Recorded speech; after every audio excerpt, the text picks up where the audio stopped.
Olá, meu nome é Marina Cardoso de Melo Silva, sou discente do curso de Fisioterapia pela Universidade de Brasília, campus Universilândia. O nome do meu trabalho é O medo de se movimentar tem relação com o equilíbrio dinâmico em indivíduos com dor lombar crônica não específica? A dor lombar é uma condição clínica definida como dor entre a 12ª vértebra torácica e acima da prega glútea superior, como sem irradiação para o membro inferior.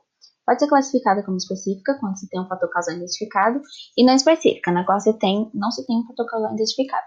É um quadro de dor incapacitante que possui alta prevalência mundial, sendo a principal causa de absenteísmo no Brasil, sendo a segunda maior queixa álgica em todo o mundo, afetando cerca de 70 a 80% da população adulta de sociedades industrializadas. O grau de incapacidade da dor lombar crônica não específica pode estar associado à ansiedade, depressão e à ocorrência de mesofobia, que é o medo excessivo e debilitante de se movimentar. Já o distúrbio de equilíbrio dinâmico tem relação com o controle postural, que é caracterizada pela capacidade de manter ou retornar o corpo a um estado de equilíbrio. Indivíduos com dor lombar demonstram um aumento da oscilação postural comparado a indivíduos saudáveis. As alterações de propriocepção em indivíduos com dor lombar são uma das principais causas de perturbação do equilíbrio postural, sendo que a diminuição da propriocepção e da força muscular pode influenciar as informações sensoriais e, consequentemente, alterar as respostas posturais desses indivíduos. Os objetivos desse estudo foram de investigar a relação entre a cinesiofobia e o equilíbrio dinâmico em indivíduos com dor lombar crônica não específica, além de investigar se aspectos físicos como idade e índice de massa corporal interferem na dor lombar. Foi realizado um estudo transversal no período compreendido entre fevereiro de 2019 e abril de 2020, incluindo indivíduos com 18 a 50 anos de idade residentes de Brasília e regiões administrativas, com dor lombar crônica não específica há mais de 12 semanas consecutivas. O estudo foi aprovado pelo Comitê de Ética em 25 de nove de 2018. Os dados sociodemográficos, idade e índice de massa corporal foram coletados por meio de anamnese. O equilíbrio dinâmico foi avaliado pelo Y-Balance Test em centímetros em apoio unipodal. O Y-Balance Test é composto por uma base fixa e 3 hastes que se movimentam na direção anterior, posterolateral e posteromedial.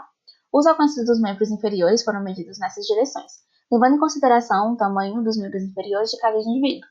O cálculo é composto pela soma das 3 direções de alcance dividido por 3 vezes o comprimento do membro e multiplicado por 100, o qual o alcance está relacionado com o tamanho do membro inferior e quanto mais distante o alcance, melhor o equilíbrio dinâmico da pessoa. A versão brasileira da escala Tampa foi utilizada para avaliar a cinesiofobia. Essa escala é composta por um questionário auto-aplicável de 17 questões, sendo o score mínimo de 17 pontos e o máximo de 68. Quanto maior a pontuação, maior será o grau de cinesiofobia. Os dados foram analisados em um programa estatístico, os dados descritivos foram paramétricos e analisados por meio do teste T, pela média de desvio padrão. A correlação entre o score e a cinesiofobia, o score de cinesiofobia e as medidas do Y-Balance Test foram analisados pelo meio do teste R de Pearson, sendo classificadas como muito alta, alta, moderada, baixa e pequena. A variância compartilhada foi calculada pelo R² em porcentagem e a significância foi de 5%. Nosso estudo teve participação de 32 indivíduos, sendo 22 mulheres e 10 homens.